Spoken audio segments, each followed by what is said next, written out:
যুক্তরাষ্ট্রের আরোপ করা নৌ অবরোধ এবং চাপের মুখে তেহরান কোনো আলোচনায় বসবে না বলে জানিয়েছেন দেশটির প্রেসিডেন্ট মাসুদ পেজেশকিয়ান। পাকিস্তানের প্রধানমন্ত্রী শেহবাজ শরীফের সঙ্গে ফোনালাপে তিনি স্পষ্ট করে বলেন, যুক্তরাষ্ট্রের চাপিয়ে দেওয়া কোনো আলোচনায় অংশ নেবে না ইরান। রোববার ইরানের প্রেসিডেন্টের দপ্তর থেকে পাঠানো এক বিবৃতিতে এসব তথ্য জানানো হয়েছে।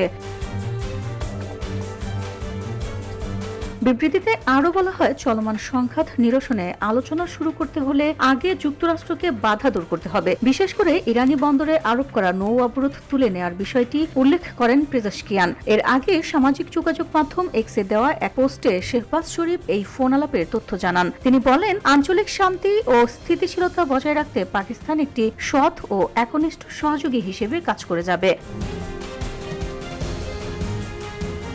এদিকে পাকিস্তানের রাজধানী ইসলামাবাদে যুক্তরাষ্ট্র ও ইরানের মধ্যে আলোচনার সম্ভাবনা তৈরি হয়েছিল। শুক্রবার রাতে ইরানি পররাষ্ট্রমন্ত্রী আব্বাস আরাঘচি ইসলামাবাদে পৌঁছালে সেই সম্ভাবনা আরও জোরালো হয়। তবে পরিস্থিতি দ্রুত বদলে যায়। আরাঘচি পরদিনই ইসলামাবাদ ছাড়েন। এর মধ্যে মার্কিন প্রেসিডেন্ট ডোনাল্ড ট্রাম্প জানিয়েছেন, আলোচনার জন্য তিনি তার দুটি প্রতিনিধি পাঠাবেন, কিন্তু আরাঘচি পাকিস্তান ছাড়ার পর সেই সিদ্ধান্ত স্থগিত করেন ট্রাম্প।